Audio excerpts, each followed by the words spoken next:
Hello, cuties. Spooky time. Spooky time. It's spooky time for TBR. Spooky, spooky TBR. Spooky, spooky TBR. I mean, I don't always curate it to be super spooky, but we'll try. We'll see what we can do. But it is time for this year's October TBR. Who's excited? I definitely have things that I need to prioritize, as you might have seen in my calling myself out video. True. Also, no Mambo right now because she has decided she wants to be in her cage. She might come out later, so if anybody is here just for Mambo, content, she might join us later. Stick around, maybe. I'll put a thing here if she doesn't come out at all, and then you can just skip the whole video if you don't want to watch it. You just want to see Mambo. You know, I understand. I understand the appeal and adorableness of my bird. I get it. I truly get it. Anyway, we ought to pick a TBR. But we also need to look at the stats from the last TBR. Now, this is a time where I'm filming and I can say, yes, I completed September's TBR. All right, we did it. Whew, which means I get to roll or spin. I wish they roll. Spin the wheel of rewards. I did have some other card rewards. I did spin the wheel for those already. They are going to be in the reading wrap-up video. So if you want to see what rewards I got for reading those ones with stickers on them, check out that video next week. Cool. Let's spin the wheel. Medium. It's such a slow zoom. Oh boy. Zoom. Oh my god, is this as far as it zooms? That's sad. Okay, let's move it all up here. Alright, that's as focused as it's gonna get, apparently. That's so weird. There's not enough zoom on like on the old camera. Eh. We got pre-order. Oh my god, what am I? So I also want to pre-order the other one. Oh my gosh. What am I gonna pre-order? I don't know. I will tell you in the editing queue. What are we pre-ordering? Hooray! It's this one. Now that that is done, it is time to look at the stats. So over to Stats Q. Who's ready for some stats? I read 14 books in total this month, totaling to 5,275 pages and 128.5 hours listened via audiobook.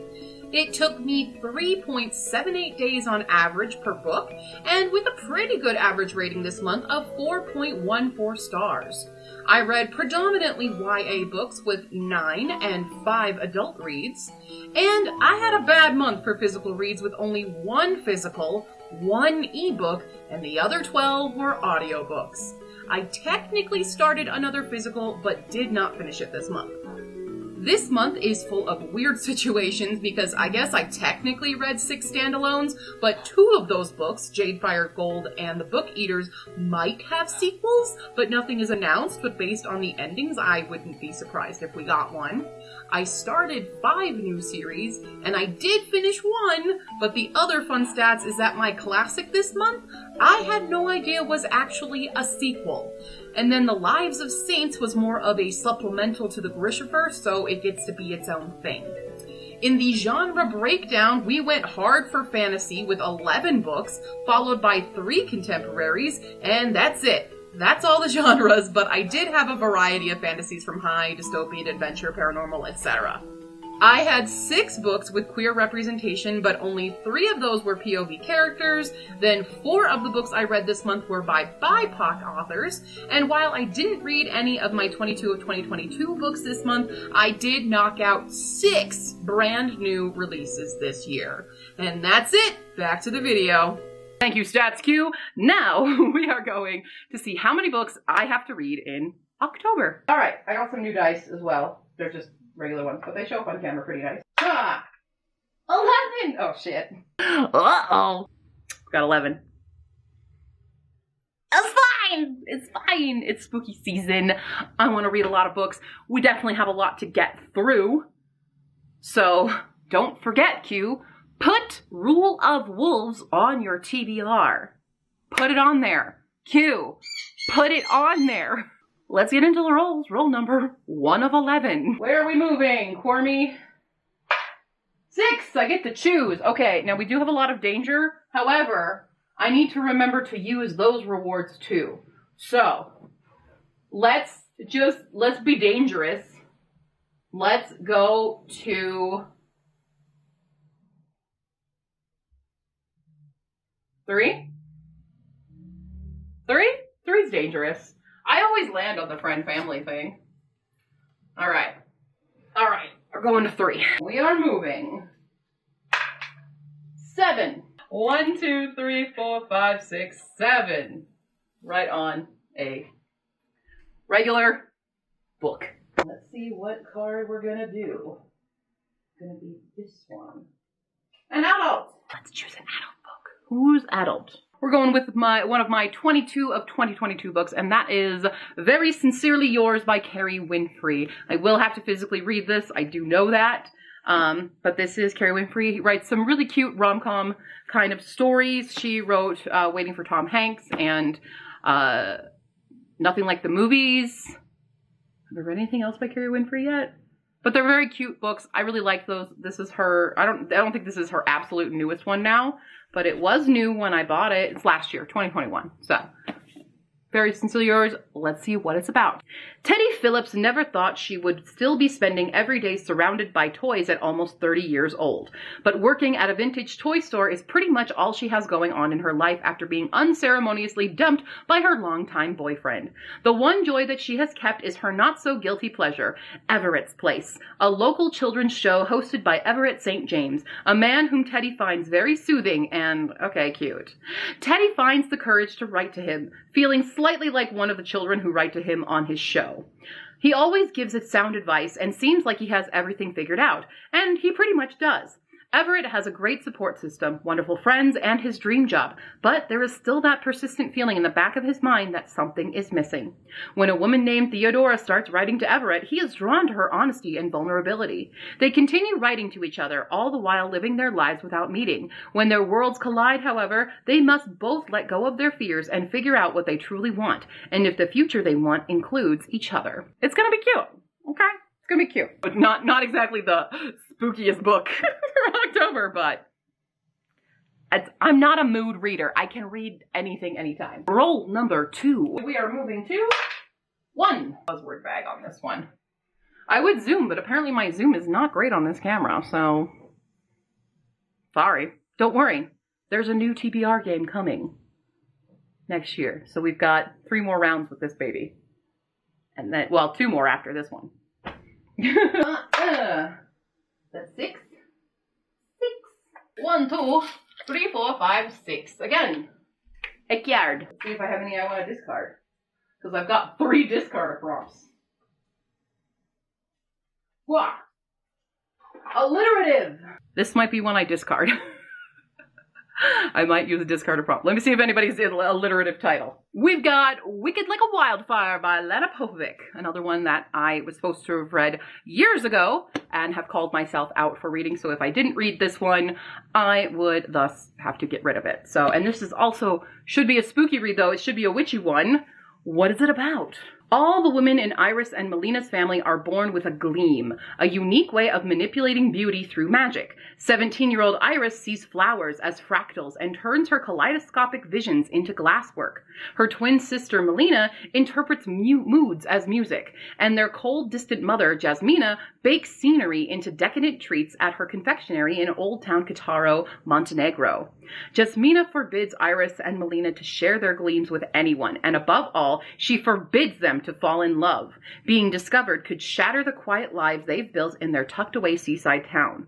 But Iris and Melina are tired of abiding by their mother's rules and rebel in secret whenever they can.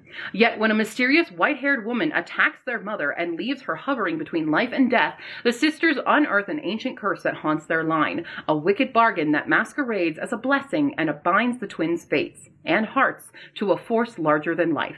To save each other, they must untangle 1,000 years of lies and reveal their own hurtful secrets. But even the deepest sacrifice might not be enough. And this is a debut, apparently. So we've got some magic-y, spooky stuff going on here. Again, I think this is another physical read, so we're gonna have to have a little readathon. I know Dewey's 24-hour readathon is in October, but it is the same day as the peak day of Mile High Con that I'll be at, so yeah. Rule number 3. 5, all the way down. Doesn't work if you don't do the sound effects. Yeah. 3. So we're gonna hit TBR bag. 1, 2, 3. Courtney! Courtney! No! I saved you. So it's hitting TBR bag, which would be a punishment. We are 1 space any direction. We're moving 1 over. Courtney, what is wrong with you? Haha, and now I have used the 1 space. Ooh, I do not have, I have a reroll too. So, haha! Not doing the TBR bag right now. It could happen again though. Next card. This one. A long journey. A long journey. You know what? You know what? Discarding the prompt. Really, by discarding, I'm throwing it back in the pile. I can't really find one that I'm confident has a long journey in it that is on a priority list. Like, yeah, I could read the freaking Hobbit and stuff like that, but that's not on the priority list right now, so we're discarding this one. So, good job, me. Haha. I'm using the stuff. I'm going to use everything today. So we've discarded that. We're going to go with this one instead. Ah, subtitled. All right. This is another one, 22 of 2022. We're going to read Pendragon, subtitle, The Merchant of Death. Book 1, The Merchant of Death. That's a subtitle. I'm calling that a subtitle. So this is a middle grade book. This is one that Fee read as a kid and has now made me read. This was one of the ones that she won to put on my 22 books of 2022. It's the last one that she has won. Putting that on there. I do believe I have an audiobook of this, though, on Scribd.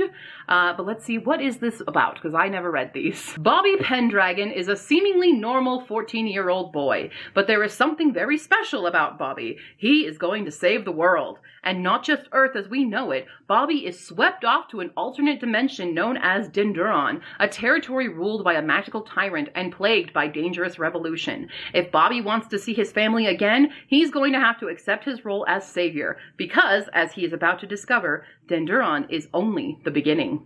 Denduron, Denduron, Denduron, Denduron, Denduron.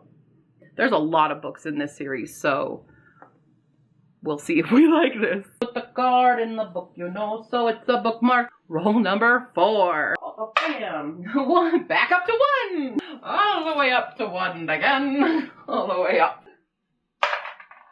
5. We're on a book again. 1, 2, 3, 4, 5. Just another card. Watch me pull the A Long Journey again. Oh, come on. You. Adventure! Obviously. I don't know why I didn't immediately go, yes. I can't believe how long it took me to be like, yes, this book. I already have it on hold in the library. That is Stardust by Neil Gaiman. Duh. Stardust. Stardust is a huge adventure. Watch the movie. It's a big adventure story, and I loved the movie for Stardust. Highly underrated. But for those of you who don't know what Stardust is about, here you go. In the sleepy English countryside at the dawn of the Victorian era, life moves at a leisurely pace in a tiny town of Wall, so named for an imposing stone barrier that divides the village from an adjacent meadow. Armed sentries guard the sole gap in this wall in order to keep the curious from wandering through. Only once every 9 years do they relax their vigil, when a market fair unlike any other comes to the meadow. Here in Wall, young Tristan Thorne has lost his heart to beautiful Victoria Forrester, but Victoria is cold and distant, in fact, as the stars she and Tristan see fall from the sky on a crisp October evening. For the coveted prize of Victoria's hand, Tristan, oh my god, it's Tristran. Tristran vows to retrieve the fallen star and deliver it to his beloved. It is an oath that sends the lovelorn swain over the ancient wall and propels him into a world that is strange beyond imagining. But Tristan is not the only one seeking the heavenly jewel. There are those for whom it promises youth and beauty, the key to a kingdom, and the rejuvenation of dark dormant magics. And a lad compelled by love will have to keep his wits about him to succeed and survive in this secret place where fallen stars come in many guises, and where quests have a way of branching off in unexpected directions, even turning back upon themselves in space and time. Sorry, Mambo's gone insane, apparently. I love Stardust. I'm excited. Finally. First edition, baby. Apparently cost me $35. But Stardust. She still just does not want to come out. But, like, she wants to be with me, but not out here. We don't want to be out here. We want to be in there. Roll number 5. Number 5. 4. Going up to 4. Down to 4. That would be. And we are moving. 1. Oh. I'm gonna re-roll. Re-roll, just because I don't want to do a read in a day thing. Take that off. Re-roll this. Watch, it gives me 1 again.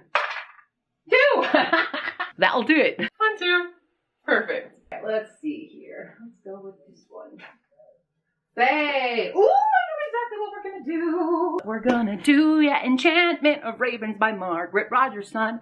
Another priority read. Happy about this. I know this has Faye in it. I'm 100%. So, oh, I didn't notice all the dress that she wears, but I know she's a painter and painting a Faye prince or something. But yes, this was, is this her debut?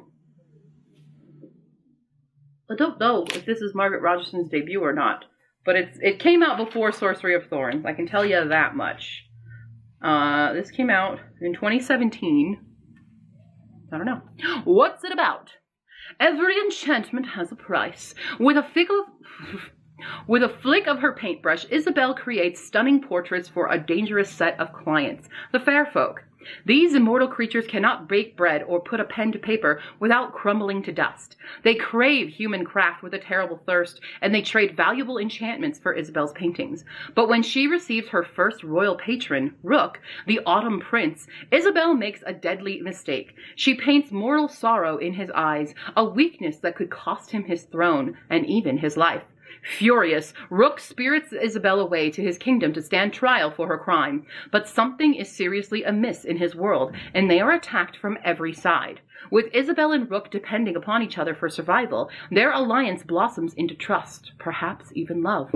A forbidden emotion that would violate the fair folk's ruthless laws, rendering both their lives forfeit. What force could Isabel's paintings conjure that is powerful enough to defy the ancient malice of the fairy courts? Isabel and Rook journey along a knife edge in a lush world where beauty masks corruption and the cost of survival might be more frightening than death itself. I guess this one could have done the long journey as well. It looks like there's going to be one. But it's the Fae one. Yay! It's good I made a priority list. Book number 6. Mambo. Mambo!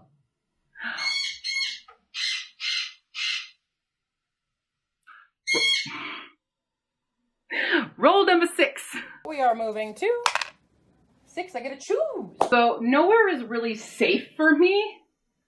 But I do have a veto the punishment. So I'm going to fancy myself going to 2 since we haven't been there today. Wow. 5. Oh. No, wait, I think we're safe. 1, 2, 3, 4, 5. We're good. It's a book. This one is jewelry. All right. So you know what we're gonna do? Discard a prompt. Ooh. All right. I've only got 1 discard a prompt left. Let's just go with the next one that was right on top of it. Family centered. Another 22 of 2022. Maybe we can get all of the 22 of 2022s done in October. We're going to read Burn Our Bodies Down. This does involve a girl and her mother, and she also wants family and stuff as well. So let's take a look at what it is, and we can kind of determine if it actually suits this prompt, but I do believe this is family-centered. Ever since Margot was born, it's been just her and her mother. No answers to any of Margot's questions about what came before. No history to hold on to. No relatives to speak of. Just the two of them, stuck in their rundown apartment, struggling to get along. But that's not enough for Margot. She wants family. She wants a past, and she just found the key she needs to get it. A photograph, pointing her to a town called Feeling, pointing her home. Only when Margot gets there, it's not what she bargained for. Margot's mother left for a reason, but was it to hide her past, or was it to protect Margot from what's still there? The only thing Margot knows for sure is that there's poison in their family tree, and their roots are dug so deeply into Feeling that now that she's there, she might never escape. Also, great. I am picking pretty good for spooky season with this, so I would say that's very family-centered. If I do say so myself. Cool. Ba-boom. Roll number 7. 2. We stay on 2. Okay, no problem there. We are moving. 3. Uh-oh. Oh no. Oh no. Oh no. 1, 2, 3. Is it a punishment? Because, okay, so it's the back end of the piggy bank, which triggers an unhaul.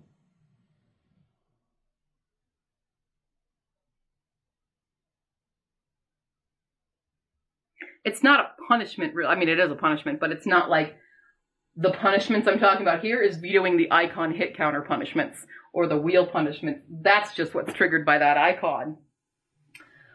Oh no! I have to unhaul somebody.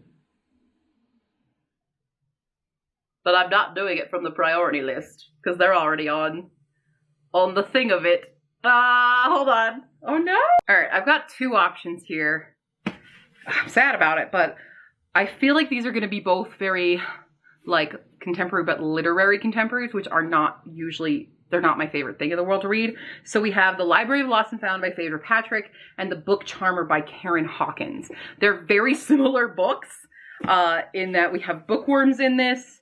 Martha Storm is a librarian and feels like she's invisible, and she gets this kind of book a book of fairy tales with a dedication written to her by her grandmother, and now she's trying to make her own happy ending. This one is Sarah Dove, who's a bookworm, grows up to become a librarian in North Carolina, and the books have been whispering something to her. So it feels more literary fiction than anything. So I'm thinking between the 2 of them, I think I might go with The Book Charmer to unhaul and keep Library of the Lost and Found. I'm not sure. Watch me just unhaul 2 books right now. I might have to flip a coin to be real about this, because they feel very similar anyway. Let's see, who came out earliest? 2019. We're gonna get my coin. Hold on. All right, so I'm gonna say Rough Seas is gonna be Book Charmer. Smooth Sailing is gonna be Library of Lost and Found. What do we got? Smooth Sailing. All right, so this one goes. That's it. Bye. So now we have to roll again. So roll number 7, part 2. Oh, I forgot. Piggy bank. Piggy bank, finally getting its first marker. Number 7, version 2. 1. All right, let's go up to 1. Away from the blasted piggy bank. It's so mean. We are moving. 1. 1 and 1. Boop. It's a card. Let's do this one. Bright colors. Another priority read. We've got The Library of Fates. That's pretty bright. Wouldn't you say so? I'd say so. Pinks and purples and oranges in there. Library of Fates by Aditi Khurana. We have No one is entirely certain what brings the Emperor Sikander to Shalingar. Until now, the idyllic kingdom has been immune to his many violent conquests. To keep her visit friendly, Princess Amrita has offered herself as his bride, sacrificing everything, family, her childhood love, and her freedom, to save her people, but her offer isn't enough. The palace is soon under siege, and Amrita finds herself a fugitive, utterly alone but for an oracle named Thala, who was kept by Sikander as a slave and managed to escape amid the chaos. With nothing and no one else to turn to, Amrita and Thala are forced to rely on one another. But while Amrita feels responsible for her kingdom and sets out to warn her people, the newly free Thala has no such ties. She encourages Amrita to go on a quest to find the fabled library of all things, where it is possible for each of them to reverse their fates, to go back to before Sikander took everything from them. Stripped of all that she loves, caught between her rosy past and an unknown future, will Amrita be able to restore what was lost, or does another life and another love await? Is this going to be sapphic? Huh. I don't know. Could be. Library of Faith. Also, another journey one. Roll number 8. Right? We're on 8. Staying right there on 1.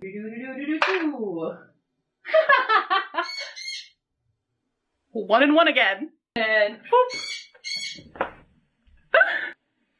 Here we go with this card. An award stamp. I'm using my last discard of prom. That's hard. That's really hard to find. Next one. We're going to go right on the bottom there. Damn it! Literary. I guess I'll read the Book Charmer. I guess we'll read this since we know it's literary and I didn't really want to read it. Fine. Here's what it's actually about. Sarah Dove is no ordinary bookworm. To her, books have always been more than just objects. They live, they breathe, and sometimes they even speak. When Sarah grows up to become the librarian in her quaint southern town of Dove Pond, North Carolina, her gift helps place every book in the hands of a perfect reader. Recently, however, the books have been whispering about something out of the ordinary. The arrival of a displaced city girl named Grace Wheeler. If the books are right, Grace could be the savior that Dove Pond desperately needs. The problem is, Grace wants little to do with the town or its quirky residents. Sarah, chief among them. It takes a bit of urging and the help of a specially wise book, but Grace ultimately embraces the challenge to rescue her charmed new community. In her quest, she discovers the tantalizing promise of new love, the deep strength that comes from having a true friend, and the power of finding just the right book. So it's a little bit magical realism, a little bit, but I do believe this is kind of a literary fiction. Not sure entirely, but to me it feels like it's literary. I mean, it's about books, so that's literary. Roll number 9. 5. All the way down. What? Ah! Cormy! And we are going. What is this die? This die is just rolling 1. What is happening? I don't understand it. Okay. Let's go with this one. Oh no. No the as of. Damn it. Okay. Wait, could I? Alright,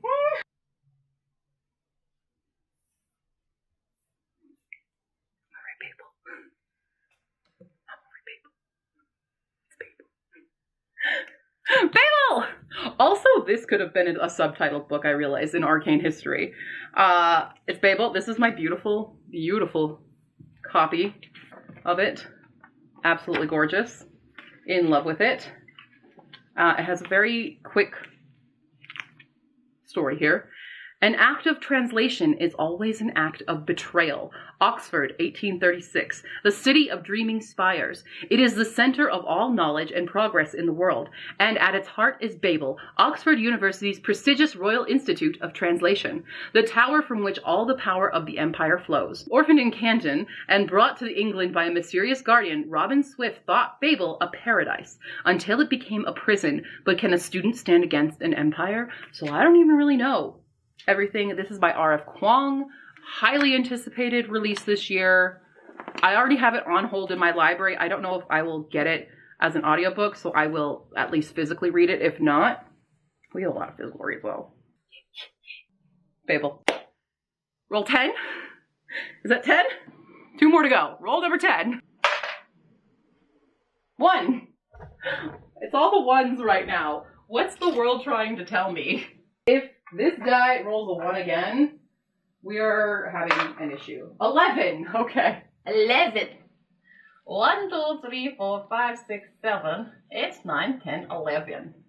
It's yard. And the card is an Austen retelling. Alright. I thought I got the new release, but I think it's still in the way here, so I'm not gonna pick it just in case that package doesn't arrive. That was Being Mary Bennett. We're gonna go with Pride and Premeditation instead. I have a few other ones that I could have chosen, but I do really want to read. It's a Jane Austen murder mystery, and you know, murder mystery, it's spooky time. Probably at my best option for it, but here's what Pride and Premeditation is about. When a scandalous murder shocks London high society, 16-year-old law enthusiast Lizzie Bennet sees the perfect opportunity to prove herself as a formidable litigator, despite the fact that women are only allowed in court as witnesses. Unfortunately for Lizzie, the man accused of the crime already has a fledgling lawyer, Mr. Fitzwilliam Darcy, the stern young heir training to take over the prestigious firm Pemberley and Associates.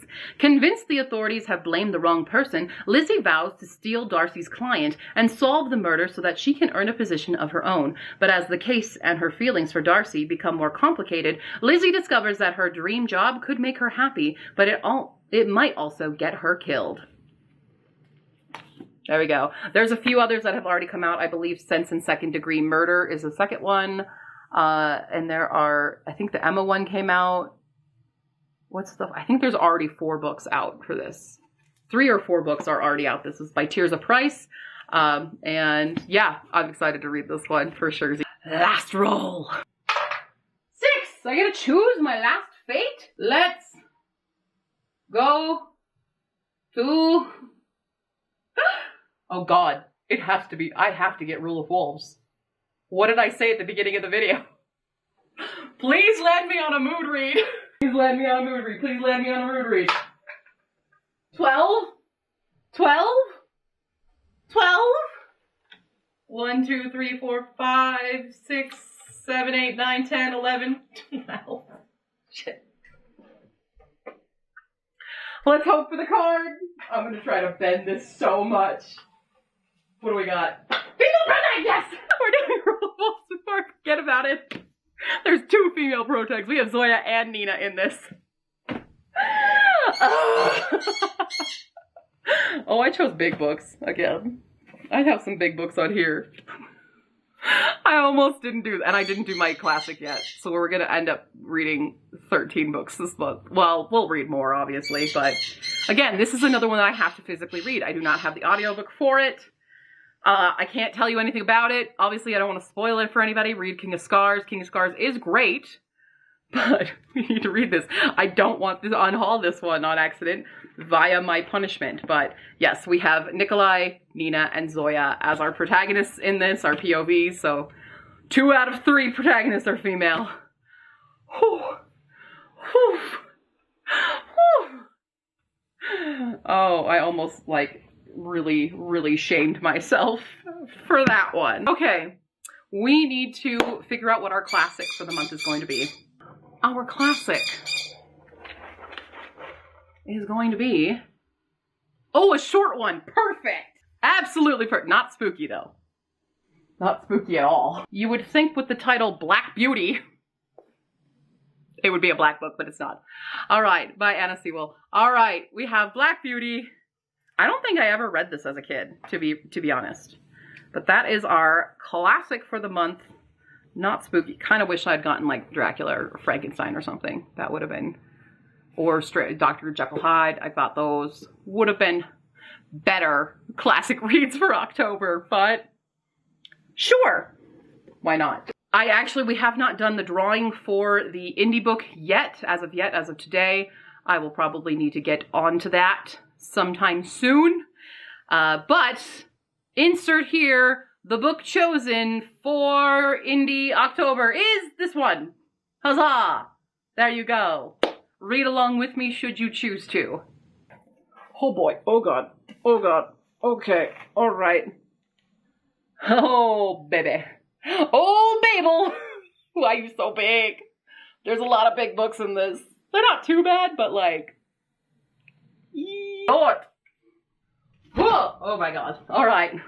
What are you guys reading in October? Put them down in the comments below, or Facebook, Tumblr, and Twitter. If you have any questions on that jazz, check out my Ko-fi page if you want to support me as a content creator. I am sorry for no Mambo content. She just does not want to leave her cage right now.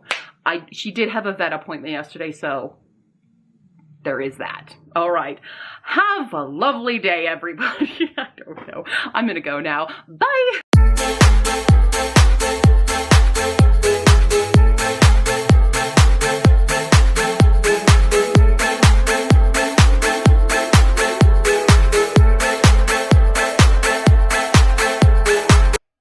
You focused? Focused? Bad lighting, that's for sure. Terrible lighting, but what else is new? I'm never gonna get the hang of lighting, just don't even bother. You're moving off the board.